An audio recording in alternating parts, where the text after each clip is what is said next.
Hey everybody. If you have any questions about AI, feel free to drop it in the chat and I'll address anything.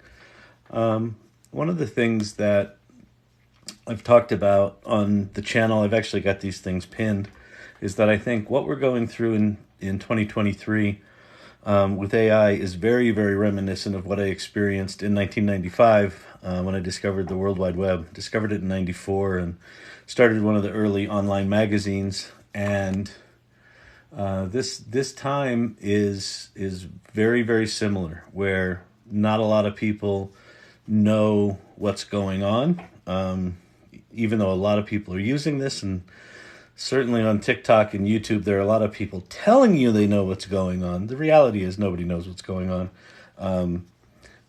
We are so incredibly early. The difference between then and now is that the speed of innovation is dramatically higher, and the quality of the output of the tools is way more impressive. So what you can do with AI compared to what you could do with the web back in the mid 90s, like the web in the mid 90s was ridiculous. You know, you could do hyperlinks and you could input some images, but that was about it. Anything else was very, very, it was just very, very basic. But even with that basic stuff, we did some remarkable things. What's happening with AI is the tools are profoundly more powerful. I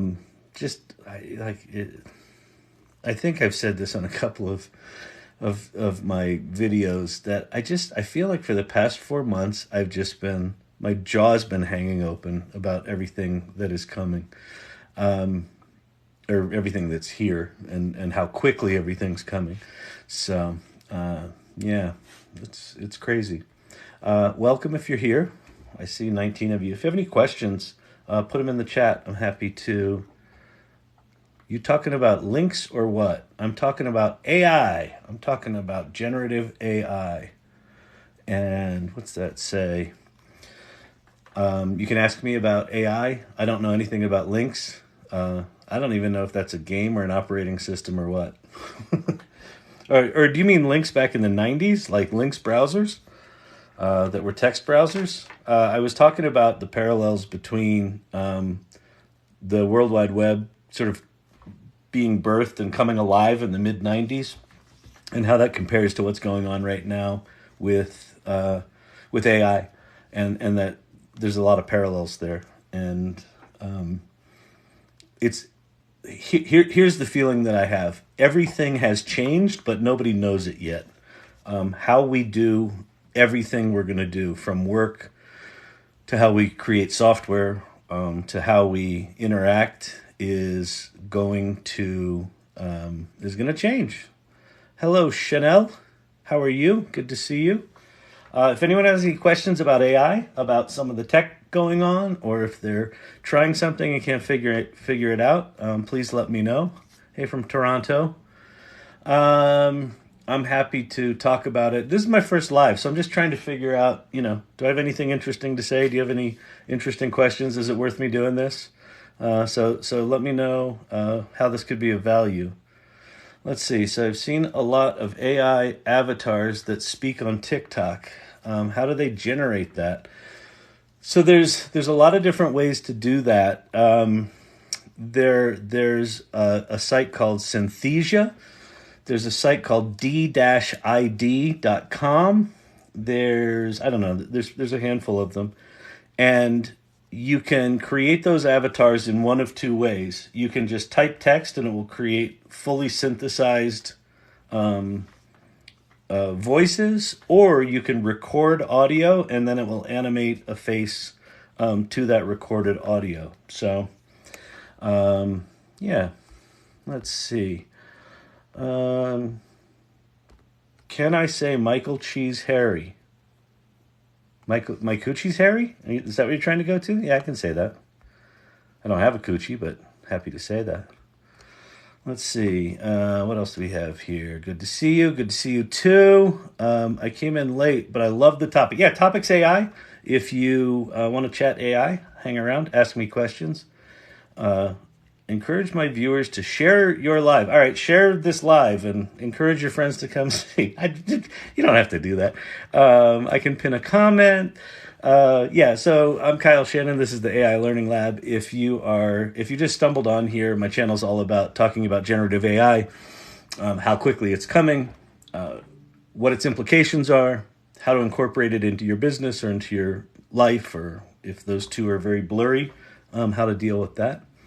Synthesia, Synthesia is one of them, and d-id.com. In fact, I can go there. Hang on. Go to d-id.com.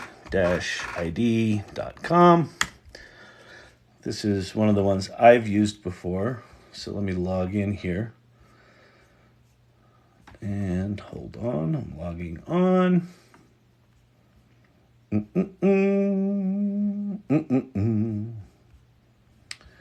Yeah, so if I say create video, let's see.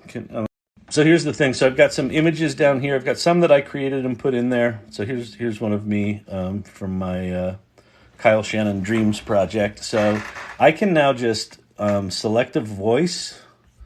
So we'll grab a dude. We'll grab, I don't know, who's this? Stefan. This is Stefan in American English. And then we'll type in something here. Hello, TikTok Live. How are you? This is how you make an animated avatar. Hopefully this makes it make more sense. What's remarkable about this tech, and now I'm going to say generate video, and it's going to do that. What's remarkable about this tech is that, this is the kind of thing that even 6 months ago you would have had to import this into, 3D software like Blender, create meshes, create animation frameworks, I forget what they're called, and do it. And now I'm just taking an image that I created in Midjourney, or this was Stable Diffusion actually. I uploaded it into this thing. I picked Hello, a voice. TikTok Live. How are you? This is how you make an animated avatar. Hopefully this makes it make more sense. Right? So that's how it works. Hey, Gen Xer here that is blown away by AI. Yeah, hello, fellow Gen Xer. We're out there. Nobody talks about us much, but we're out there kicking ass. So welcome, Gen X. So I'm happy to show you anything. If you guys want to take a look, I'm happy to show you anything if I know how to do it.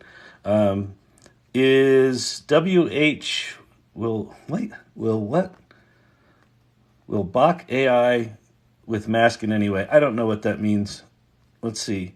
So are you a lecturer, professor, or just an expert in this field? I hope it's not a rude question. It's not a rude question. I don't know what I am. I am just a guy. I'm an entrepreneur. I'm the CEO of a company called Storyvine. We'll be 11 years old on May 1st, so we've been around for a while. I'm a storyteller by training, and I was very active in the early days of the web, so I started one of the first digital agencies and one of the first online magazines. I think this AI stuff is the second big revolution, technical revolution that I will have experienced in my life. Actually, the third. The first one was the PC revolution. When I was in 7th grade, I got my first hands on my first PC. And I recognized that I was just too young to be part of that revolution, but, recognized that it was a big deal. The web, in my opinion, was the next big revolution that kind of changed how we communicate, entirely. And I think this AI stuff is the third one. So I started this channel about 4 months ago, really just as a way to kind of process what I was learning and to kind of get things out of my head. So I don't lecture. I'm not a professor, but I love teaching and I love evangelizing this stuff because I think that it's tremendously exciting what's going on right now, but it's also tremendously scary. And I think the level of disruption is going to be insane. And I think that the best antidote to both the fear and the impact of AI is to get curious about it, to learn about it, to explore it, to figure it out. So that's what this channel's about. That's what my whole MO is lately. This is my first live, so I don't really know what the hell I'm doing here. So if I suck, just, let me know. True, it's very scary. White House. Oh, so there's a thing about the White House here. Is the White House going to block AI or mask it in any way? Well, okay, so that's a really good question. The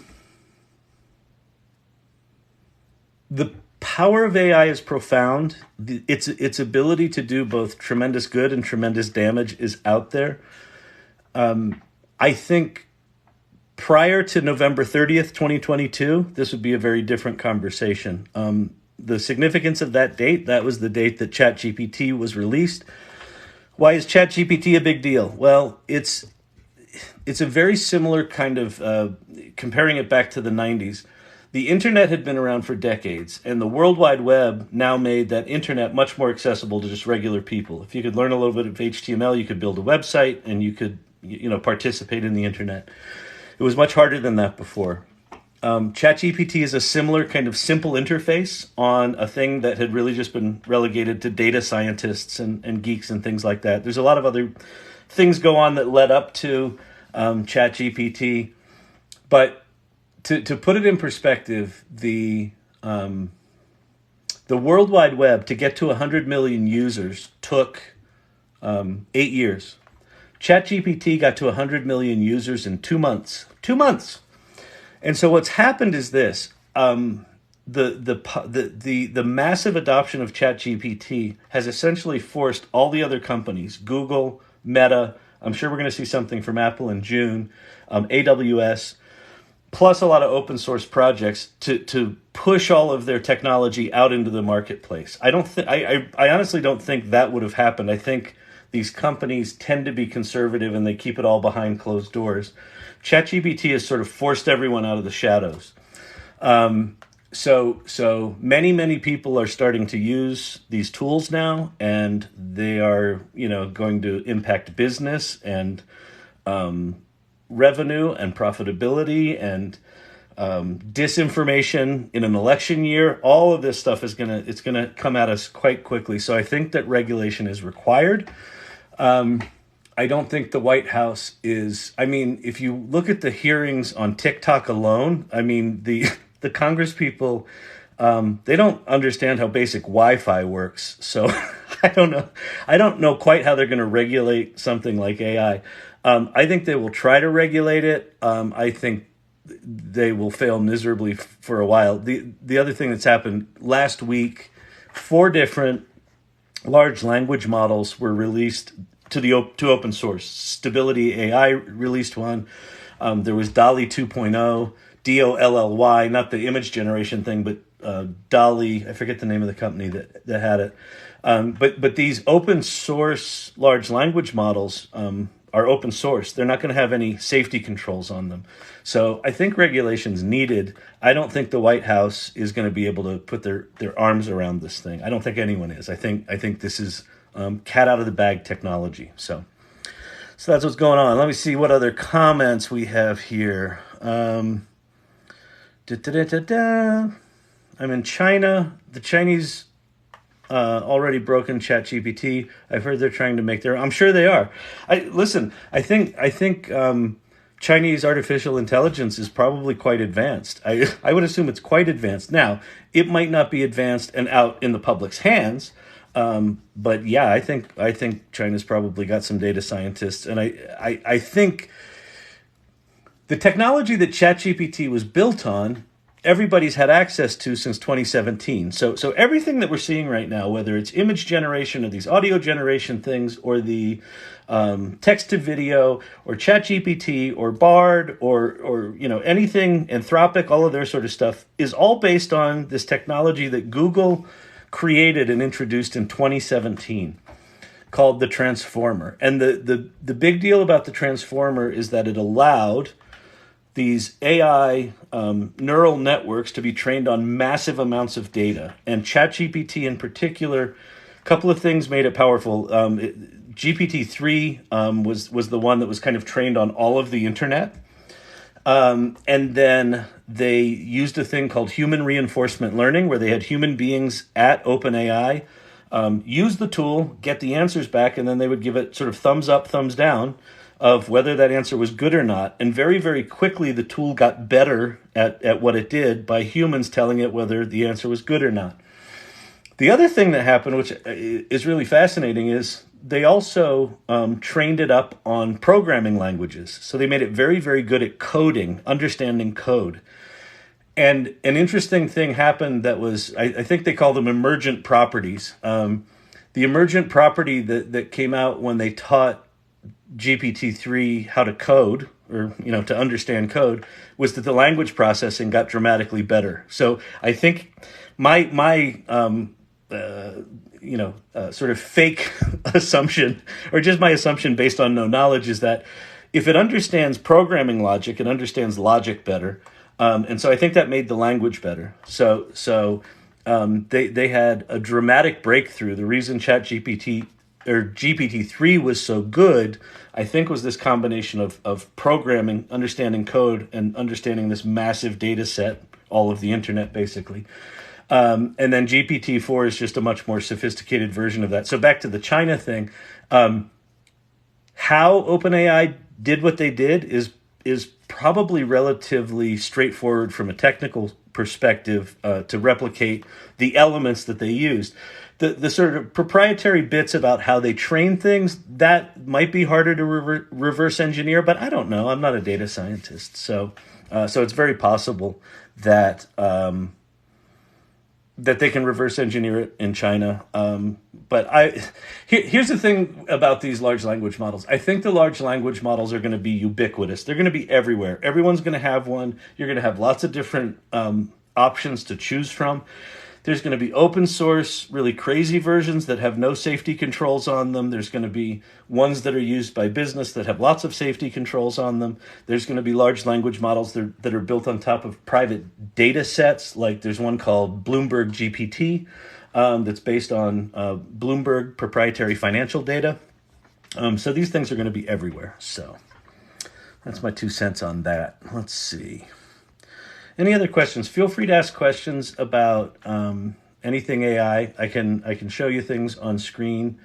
If you've got things you want to see, I can mess around with GPT and show you, or Chat GPT and show you some of the things I'm doing there.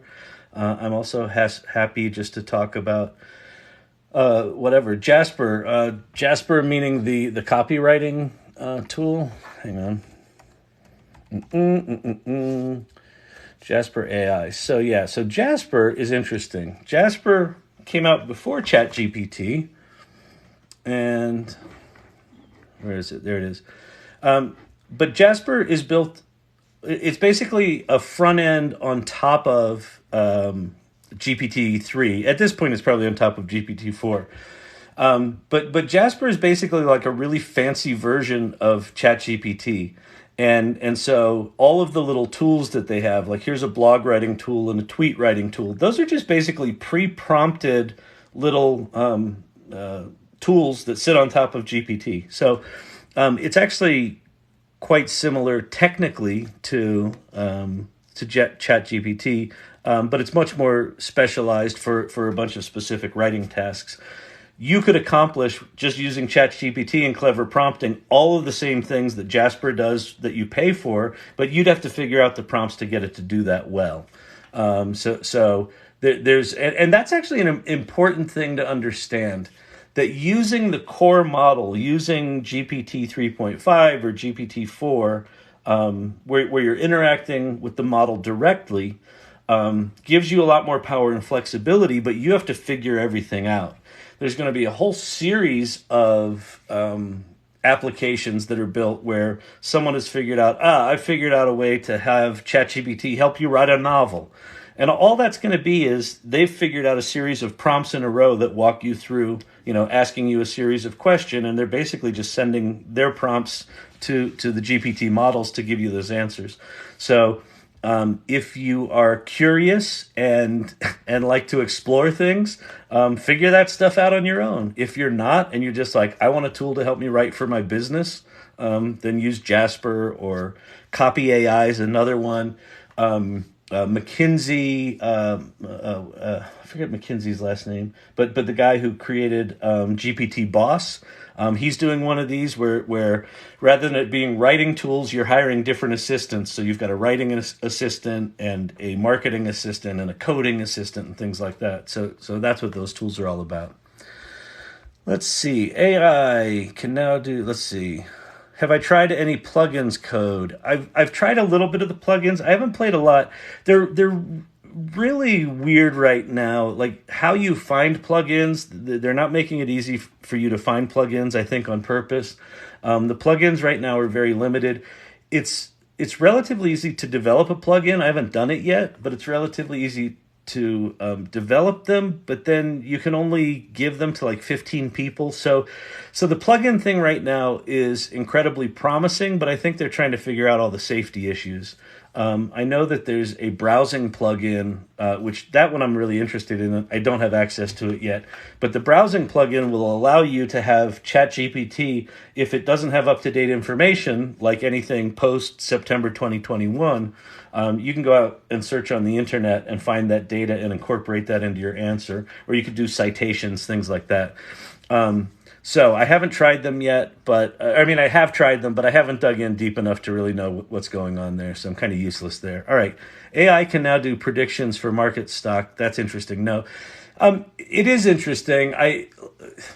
Again, I feel like there are a tremendous amount of people on TikTok and YouTube going, you can write a trading bot with ChatGPT and make thousands a day. And, they show one example where it made some money, and then, the rest of them, I think they lose money. I think trading bots in general, people have been trying to make trading bots that can outsmart the market for decades, and haven't successfully done it. Or if they have, they're staying quiet about it because they're getting rich on it. People tend to get rich writing trading bots by selling them to other people. So that's not to say that ChatGPT or GPT-4 or whatever, these large language models won't be able to help us solve issues like that. So I think at some point someone's going to figure out a way to predict the market, or to do predictions in a way that's actually valid and not just scammy. Whether or not they share that with the world, we'll have to see. Let's see. Latest news. Would I recommend any online courses related to understanding these things and ChatGPT? Not really. We're so early here that here's what I can tell you about experts, even like myself, is don't trust any of them, because anyone that tells you they know what's going on is lying. Now, does that mean there aren't experts out there who have figured out really clever ways to write GPT prompts? Sure, there are. And you could take those courses, but you can also find that information for free. You could also have, here's a fun one, have ChatGPT be your tutor. Ask it to tell you how to write prompts for the project you want to do, and then use the prompts it gives you. And if you don't understand something, tell it to teach you. I would say that's probably more effective than paying someone to teach you, because the problem with, by the time you put a course together, even if you use GPT to put it together quickly, it's already out of date. So any of these courses, you're going to kind of be behind the eight ball. Just things are moving so fast. So if you feel really lost and like you don't know where to start, you can do that. I would say in that case, follow on TikTok if you find people that are doing stuff, or YouTube. There's plenty of tutorials out there for free that can get you started. One way to do this is, I think there are two things that you can start with that are the place to start to get your head around this. One is text generation, so ChatGPT, and one is image generation, so Stable Diffusion or Midjourney or DALL-E. Any of those kind of tools. And I created on the TikTok channel here a thing called the 2023 Smart Challenge, which is pick a project, or pick two projects, one personal and one for your business or your community or your family, and use a combination of ChatGPT and image generation to do a project to solve a problem. It could be create a children's book for your kid. It could be, I don't know, solve a marketing problem for a community organization or for your business. And rather than just trying to figure out what do I do with ChatGPT, actually try to solve a problem. So someone comes to you and says, I don't know how to put together a marketing plan. Use ChatGPT to do that. That's probably the best way to learn right now. Is just get your hands on these tools and start playing. So, hope that helps. Where do you see AI in 50 years? This is a great question. I wouldn't have had an answer to this, but I talked to a friend of mine who said he'd been thinking about AI in a 30 to 50 year time frame. And he gave me the answer. So I'm going to basically just parrot his answer because I think it's quite good. He said he thinks in a 30 to 50 year time frame, the impact on AI is that everything that's complicated right now will be simple. Meaning this, any complicated system, like say, buying a house or buying a car or doing your taxes or selling a business, anything, a lawsuit, just anything that's complicated will be fully automated. All of the complicated parts will be taken care of by AI. And so everything will get quite simple. You will ask for things and the complicated stuff will be done. I think one of the possible implications of that is that it returns us as humans back to reconnecting as humans, that the machines can start to do, let's see, invite to, wait, what is this? What am I accepting here? Sorry, hold please. I don't know. Someone invited me to do something. I don't know what it was. Anyway, and the implications of that are quite profound. So, for example, right now, if you want to use all of the super secret tax loopholes, you have to be kind of loaded and have the best accountants in the world, and they figure out those tax loopholes for you and invest in the Cayman Islands and do all that crap, right? They're expert at managing the complex systems, and they get paid a lot of money to do that. Well, what happens when everyone in the world is effectively the world's best accountant doing all of that work for them? Well, the revenue that is lost by everyone having all the tax loopholes will change tax laws. Same if the Fed drops their rate. Right now, not everyone refinances their home because it's complicated, but you could have a system where the minute the Fed drops the interest rate, your house automatically, or your system automatically refinances your house. So I think very complicated systems get very, very simple, and I think the impact of that is that laws will have to change, how we interact will change, all that sort of stuff. So I don't know what AI will look like, but I think that it's very possible that a lot of the complexity that our world today is based on kind of drops into background noise, which would be kind of nice. I would like it not to be so complicated. What are my thoughts on the impacts of the management consulting industry? Knowledge workers are in trouble. So what I would say is this.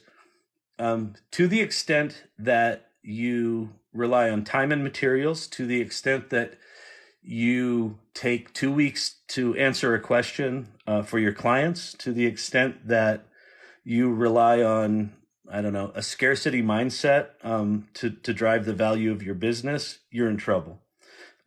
Because a lot of the work that you do as a consultant, I do a fair amount of this work, and a lot of the work that you do is asking questions and then going away and doing research and then formulating an answer and things like that. And I think that clients are increasingly going to be able to do that for themselves. So one of the things that will happen is, I think demand for consulting services will precipitously drop, but it won't be an obvious thing. You'll probably still have your annual contracts, but you just may interact with people less because they're effectively self-servicing, consulting, asking questions and getting decent answers. Again, I think there's a very real possibility that the high-end consultants, the ones that the businesses really trust, will be kind of driven to do more human interaction, more back and forth interaction. So I don't think consulting is dead, but I think the business changes dramatically. I think you're going to have to respond, within 24 hours, if not within an hour, to relatively complicated questions. I would think that one of the I'm working with an organization right now to do this. If you've got proprietary information about how you analyze things, how you look at the world, your worldview, creating a chat bot that lets someone interact with effectively your intellectual property in real time, a tool like that, and then once they get their answers with your proprietary information, they can say, okay, I want to talk to Jim about this thing that I found. I think something like that may work, but I think the model changes. I think the how you build clients changes. I think expectations change. How you sell it changes. Where the value is changes. But it's not. Listen, I think this is for every industry out there. I mean, knowledge work in general is in a mess. Let's see. I have to go. Thank you. You're welcome. You're an expert. Much respect. I'm not an expert. I am curious and trying to learn as much as I can from the fire hose. I'm doing my best, so thank you for that.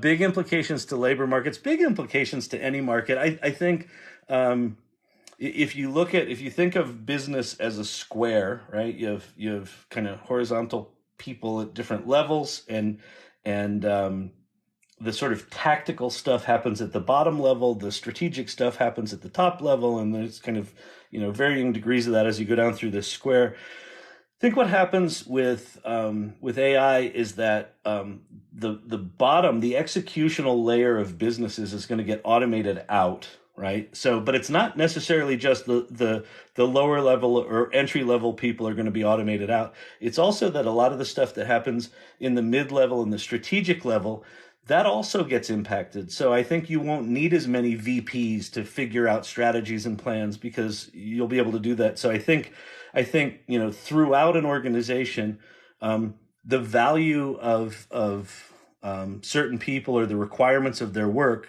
may just be automated away. And then what happens next is the real question, right? We're in a capitalist society, so do we just let go of those people and become more profitable? Or do we redeploy those people to use these tools to make ourselves more productive or increase the quality of our work? I think both are options. I'm a fan of do better work and charge less for it. But who knows? Who knows? Thank you so much for your time and your answer. You're welcome. Jukebox AI M Voice can write a song and sing it. Yeah, the music industry right now, if you look, there was a song that was put out by it featured synthesized voices of Drake and The Weeknd, and it was an AI composed song. It was put on Spotify. It got like 20 million streams, on Spotify and other services, and Spotify's taken it down. But that wasn't by Drake or The Weeknd. That was like fan art, right? That was like so a fan created a song featuring those people and it got all these hits. So it was kind of them singing, but it wasn't. And I think I heard, I forget which artist it was. I think it was SZA. One of the singing artists just put out a thing that she said, synthesize my voice, make all the music you want, just split it with me 50-50. Which I thought's fascinating. So I think you're going to see artists where they don't even necessarily need to put out music. Other people can put the music out there as well. Thanks, Kyle. This is James from ACOM Days. Hey, James, how's it going? I don't know which James. There were a few James I knew, but I think I might know who that is. But anyway, hey there, how's it going? Let's see. So the music industry is going to be really interesting. Intellectual property law. I feel like the next 20 years, the people that are going to get really rich are the IP lawyers because they're going to be suing on both sides for decades, and there's no real right answer. This is going to take a lot of years to sort out because there's a lot of gray areas. So what else? What else can I answer? If you've got any questions, feel free to ask them.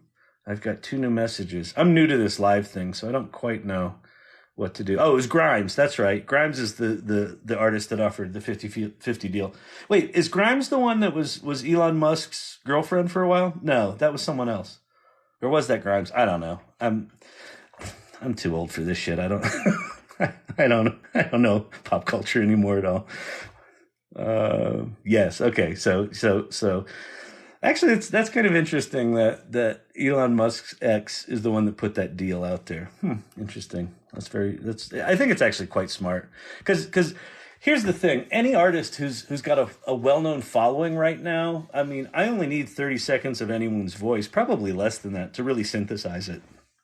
So anyone who's out there, whether it's actors or voiceover actors or musicians who's got content in the public marketplace or interviews that they've done, you're going to be able to synthesize them, right? And you're going to be able to synthesize their look if you want it and match it to whatever the music video is you want to produce. You're going to be able to write music that sounds like their music without having any of those skills. So this is going to happen whether artists want it to or not. And you essentially can't sue everyone, right? People will try, but we're moving into a world. Okay, so here's an interesting thing. Copyright and trademark law is based on a scarcity mindset, meaning it was difficult to create things in the early days. And as we moved into digital, it got easier and easier to produce stuff. But you still had to have talent and put the things together. And it was much more clear, if you were stealing something, you were literally, copying and pasting elements from, initially from tape and then digitally, snipping parts together, and all the sort of 80s and 90s hip hop IP lawsuits that happened were all that. But this stuff is different. We're moving into like an infinite amount of content era, where it's incredibly easy for anyone to create anything. And right now, the tools are really janky and you kind of have to hack them together. A year from now, 2 years from now, it's literally going to be as simple as, I want to hear a song by Jay-Z about this, that, or the other, and it will just make one. And then, do you share that with the world? I don't know. If you share it with the world, does anyone get compensated? I don't know. So we're moving into fascinating times.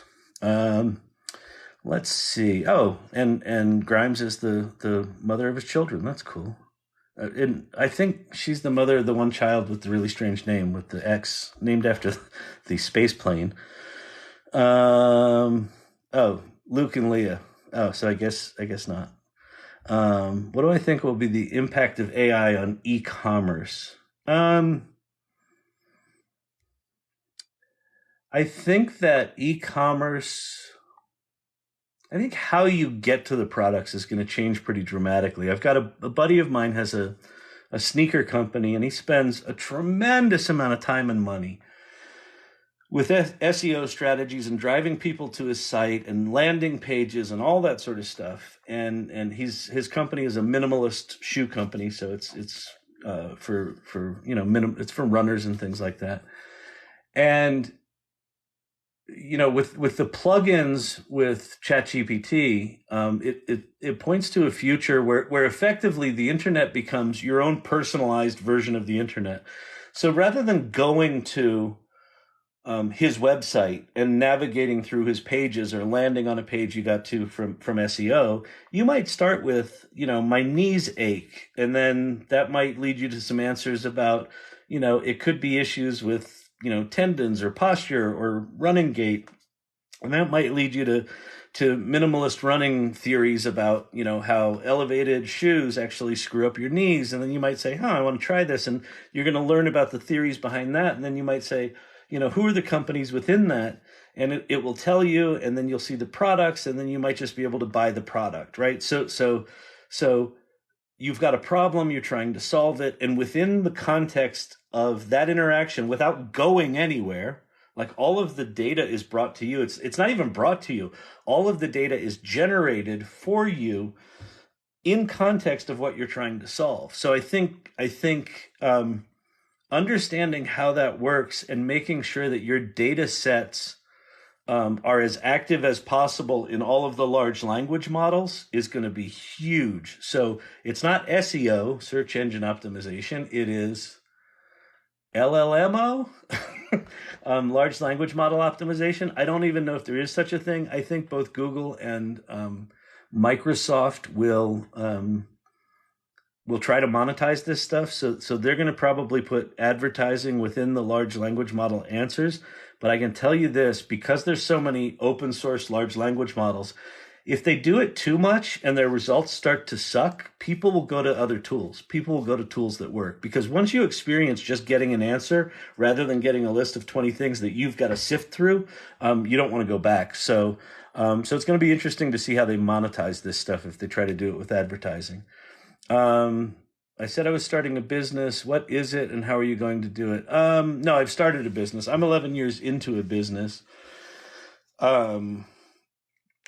I am rethinking my business. I'm rethinking how we do what we do. I'm rethinking what the core value proposition is of the business.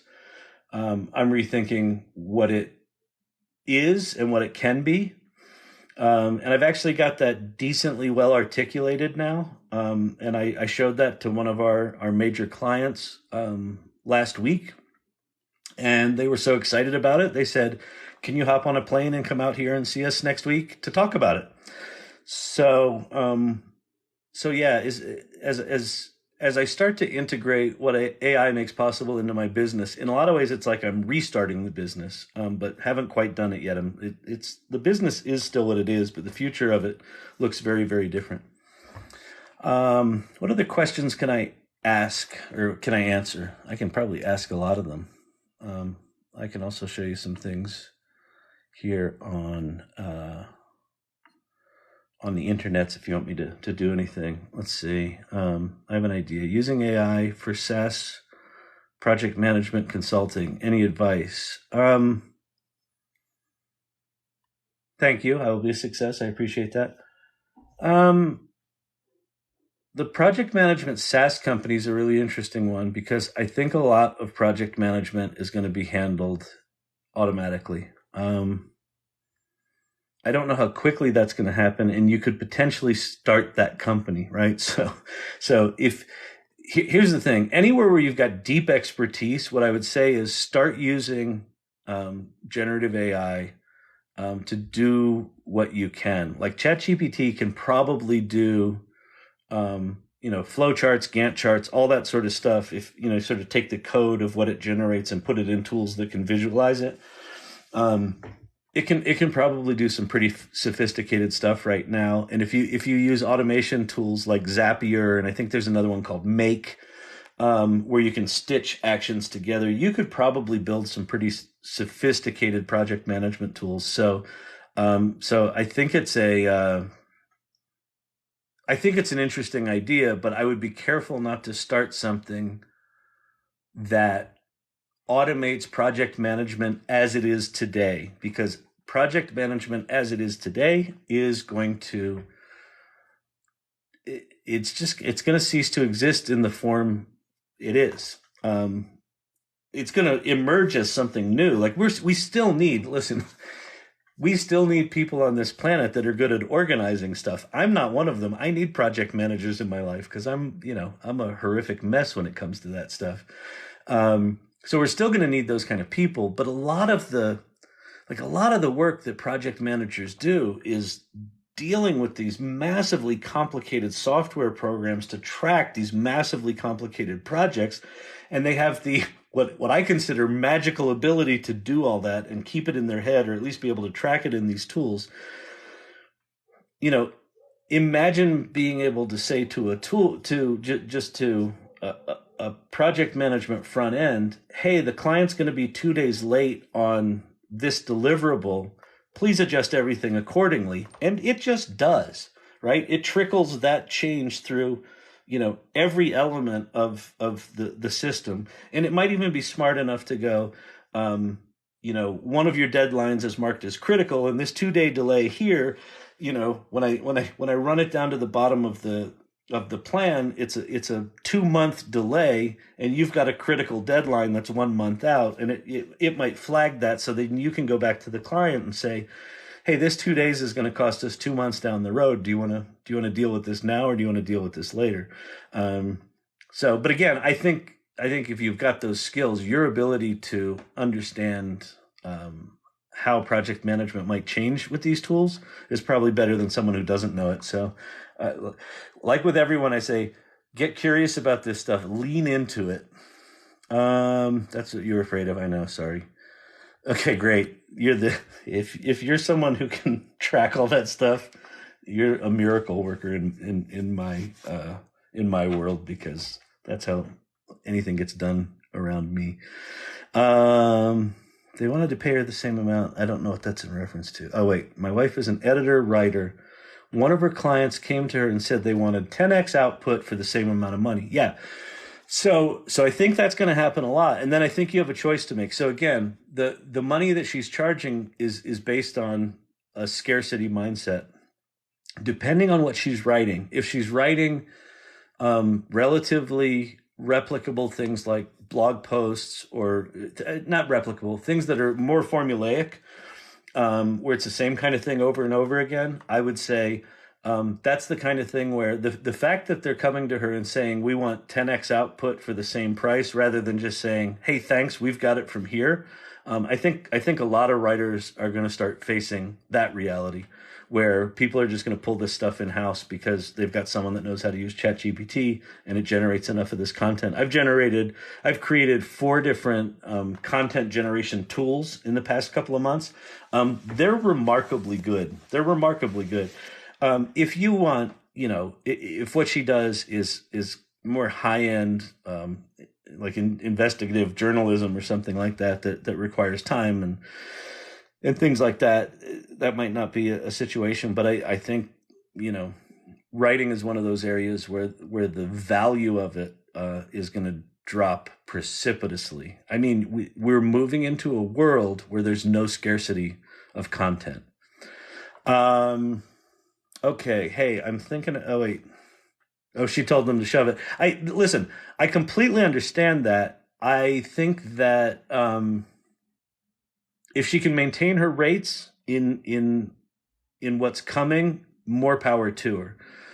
Yeah, if you've got your own things you can work on, then yeah. If she's got skills, I would say put your effort into projects that you've got more control of, where you can control the outcome as well. So yeah, I think that's not the last we'll hear of that.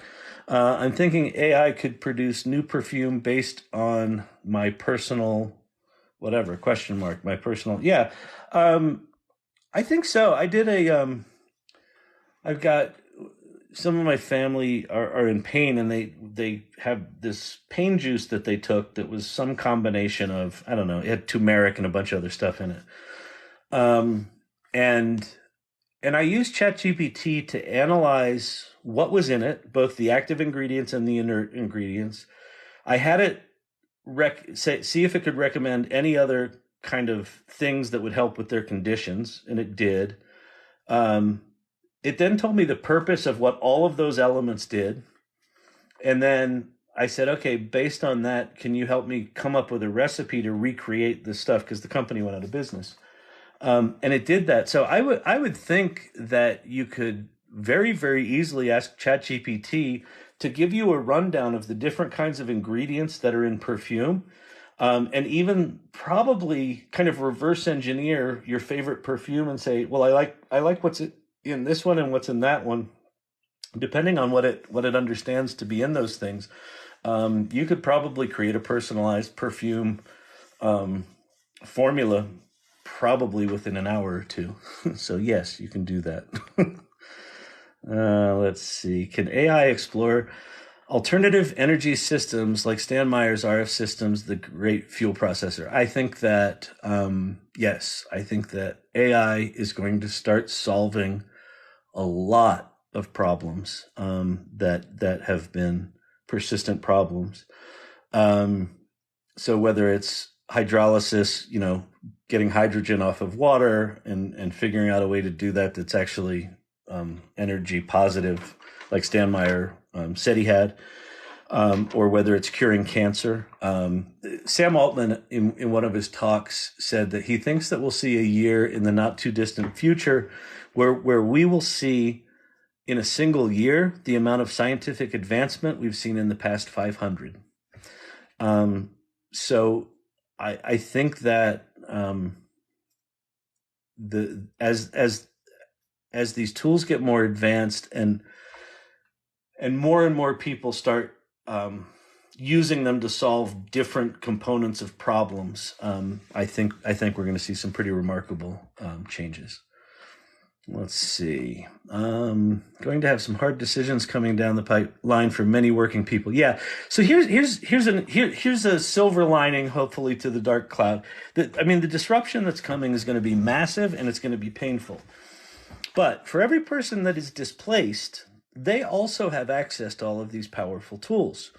So I think what's going to end up happening is you're going to start to get, 3 or 4 people that got, dumped from a company unceremoniously because, the capitalist machine took over and said, cut the excess. They're going to take these tools and they're going to start a competitor to that company, and they're probably going to take it down because they're going to start it without any of the baggage of, whatever was the baggage of that company for the past decade or 30 years, whatever it might have been. So I think we're going to see a lot of innovation. I think we're going to see the displaced people. I mean, human beings are going to fill their time, right? There's kind of a narrative out there that these machines are going to take people's jobs and they're going to that people are just going to sit around and be destitute. And that's not human nature. I think people are going to get displaced and they're going to be pissed off and they're going to try to do eBay or they're going to try to do this, and that may or may not work. And then they're going to start playing with AI, and all of a sudden they're going to go, wait a minute. And they're going to come up with an idea, and with themselves or with another person or two, they're going to be able to do remarkable things because of the power of these tools, right? So this doesn't just benefit the big corporations; it benefits individuals who are displaced. So I think there's a bit of a silver lining there. But I think the next 2 to 3 years are going to be pretty painful because the definition of what work is and what where the value of certain jobs is going to change dramatically. And so I would say getting curious about AI, being flexible about how you define yourself. If you define yourself as I'm a writer and that's all I do and that's all I'm going to think about, you're probably going to be hurt more than someone who goes, I've got writing skills and I'm willing to apply those writing skills in a lot of different areas. And especially with these tools that require some writing skills to get good content out of them, they're going to do better than someone who just tries to stick with the way it was, because the way it was is changing for everyone. Let's see. Numerous folks just got laid off from Silicon Valley are going to be building massive amounts of tools. Exactly. And it's actually really interesting. I heard on Jason Calacanis's podcast, I forget what it's called, but they were talking about this is I have no pity for VCs facing challenges, but VCs are going to be facing challenges because you're not going to need $500 million to start up a new technology startup. With these AI tools, you might need 30 or 50 million total, right? Or less, right? 5 or 10 or 2 or 3 to create incredibly sophisticated companies. And so they're not going to be able to invest below a certain threshold. The big VC firms, they don't make any money. It's not in their business model. So I think it might even impact the VC market, how that works. No pity. Exactly. I think the opportunity for individuals in the next 2 to 3 years is as massive as the impact of people are going to lose their jobs. Right. These tools are remarkable. Sam Altman described them as, putting magic in people's hands and see what they do with it. That's what these tools are. They are magic. You just got to look at them like that and not be too afraid. Let's see. All right. I need to go do some grocery shopping. Let's see. Do I still carry guilt over the first time I can? That's nice. Committed infidelity. Well, what's it? There's a joke. Are you still hitting your wife? Let's see. Can AI, alternative energy, what's good? All right. I think that's about it. This was my first live. I don't really know how to do these things. So if this sucked, my apologies. If this was good, I'd have a new message. What's the new message? AI rocks. Happy to hear about your meeting. Thank you very much. Appreciate that. Thanks for the views. Thank you. Thank you all for staying and watching. I'm going to run off. I'm going to go do some grocery shopping, get some stuff for the fam. And I will be back. I guess I'll do these if they're of value. I don't know where you drop me a comment, but drop me a comment. Or I guess you've been dropping them here. So, like I said, I'm new to this, and I'm an old guy, so I don't know technology. All right, everybody. We'll talk to you soon.